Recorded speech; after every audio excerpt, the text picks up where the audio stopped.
္ဂလာပါကြည်ဘလော့ကနေကြိုဆိုလိုက်ပါတယ်ကျမတို့မြန်မာလူမျိုးတွေကြားမှာပထမထွက်ရကိုင်းဆိုတဲ့စကားလုံးလူတိုင်းကြားဘူးနားဝရှိကြမှာပါပထမကိုင်းဆိုတာမြန်မာရာဇဝင်မှာဘိုးတော်ဦးဝဲအုပ်စိုးစဉ်အချိန်ကအလွန်အစွမ်းထက်တဲ့ပထမဘိုးအောင်ပေါ်ပေါက်လာတဲ့အချိန်မှစ၍ပေါ်လာခဲ့ချေပဲဖြစ်ပါတယ်ဗုဒ္ဓဘာသာဝင်မြန်မာလူမျိုးများဟာ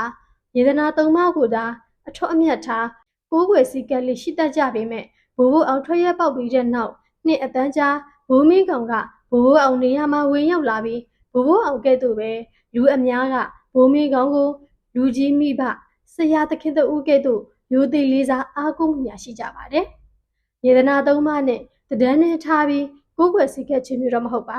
။အဘဘိုးမင်းကောင်ဟာမြန်မာနိုင်ငံမှာနှစ်ပေါင်းများစွာကာလမှစ၍ယနေ့တိုင်လောစွာထင်ရှားတဲ့ထွက်ရပေါက်ပုဂ္ဂိုလ်သူပဲဖြစ်ပါတယ်။ဗုဒ္ဓဘာသာဝင်မြန်မာလူမျိုးများအကြားဘိုးမင်းကောင်ဟာအလွန်ထင်ရှားသူဖြစ်ပြီးဘိုးတော်မဲတော်ဝိဇ္ဇာများကိုယုံကြည်ကိုးကွယ်သူများအနေဖြင့်ဘိုးမင်းကောင်ဟာအလွန်အရေးပါတဲ့ထွက်ရပေါက်ဘိုးတော်တစ်ပါးဖြစ်သည့်အပြင်အလွန်တကူကြီးတယ်လို့ယုံကြည်ကြပါတယ်။ဘိုးမင်းကောင်ဟာ1952ခုနှစ်ခက်က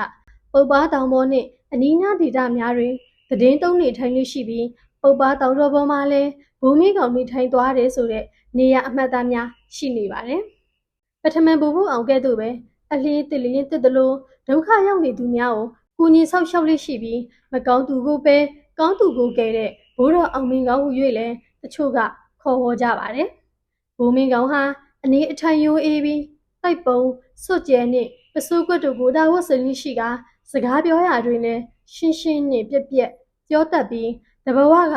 ဥက္ကလာပမင်းကြီးဖြစ်ခဲ့ဘူးတယ်လို့လည်းဆိုကြပါတယ်။အဘဘိုးမင်းကောင်းဟာရွှေတကုတ်ဖျားတရားကဥက္ကလာပမင်းကြီးဖြစ်တဲ့ဘဝမှာဆန်ဆက်ပိုင်းရှင်ဦးပါဦးဟာဥက္ကလာပမင်းကြီးရဲ့သားတော်မင်းနန္ဒာမင်းသားဖြစ်ခဲ့ပူပါတယ်။ဆန်ဆက်ပိုင်းရှင်ဥက္ကလာဦးဖျားတရားက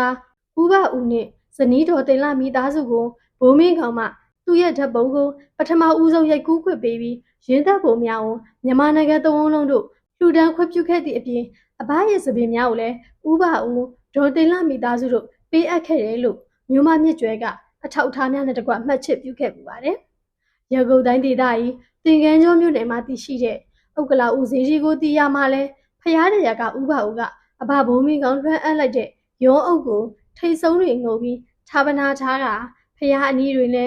သာသနာအလင်းရောင်စူတောင်းပြမြတ်စွာဘုရားတည်ရှိပြီးအဘဘိုးမင်းကောင်းတည်ထားခဲ့တဲ့ဆိုတဲ့ယူဆချက်များလည်းရှိနေပါတယ်။ဒီလိုဘိုးမင်းကောင်းနဲ့ပတ်သက်တဲ့သက်သေအထောက်အထားများလည်းအထင်အရှားရှိနေခြင်းကယုံကြည်သက်ဝဲသူတို့အပေါ်ယုံကြည်မှုကိုပို၍ခိုင်မြဲစေလေပါတယ်။အဘဘိုးမင်းကောင်ရဲ့ပုံတော်များရုပ်ထုများကိုရွှေတကုတ်ဖျားစားတဲ့မြမပြည်အနှံ့ထင်ရှားတဲ့တကူကြီးဖျားများထင်ရှားတဲ့ဇေကြီးပထိုးများ၌တွေ့မြင်နိုင်ပါတယ်။လွန်ခဲ့တဲ့နှစ်ပေါင်း2600ကျော်ဂေါတမမြတ်စွာဘုရားတတော်ထင်ရှားရှိစဉ်ကအဇိတအမည်ရှိတဲ့အညတရယဟန်ငယ်တစ်ပါးသည်၎င်းနောင်အခါထိုယဟန်ငယ်သည်သင်္ကန်းဝတ်မှယသိဝတ်တို့ပြောင်းကတောထွက်တော်မူခဲ့တဲ့ရှင်ယသိကြီးဒိဗ္ဗစကုသည်၎င်းရွှေတကုတ်ဖျားဒါယကတရားမင်းနှင့်မေတော်မလမှုတို့ရဲ့သားတော်ဖြစ်တဲ့ဥက္ကလာပမင်းကြီးသည်၎င်းပကံခေဦးရှင်အရဟံသည်၎င်းမောဘရင်မကြီးရှင်စောပုရဲ့တမတ်တော်ဖြစ်တဲ့မောဘရင်ဓမေဇီကြီးမင်းသည်၎င်းဘိုးတော်ဖျားရဲ့မြစ်တော်စစ်ကြားမင်းသားသည်၎င်းစသည်တို့ဟာဘိုးမင်းကောင်ရဲ့ဘဝဟောင်းပုံရိပ်များဖြစ်တယ်လို့ဆိုရင်ဒီဗီဒီယိုလေးကိုအဆုံးသတ်လိုက်ပါရစေရှင်။နောက်များမှာလည်းဒီလိုဘ ഹു တုတရစေမဲ့တမိုင်းအကြောင်းအရာများကိုထပ်မံတင်ဆက်ပေးသွားမှာမို့ follow and subscribe လည်းလုပ်သွားကြပါဦးနော်။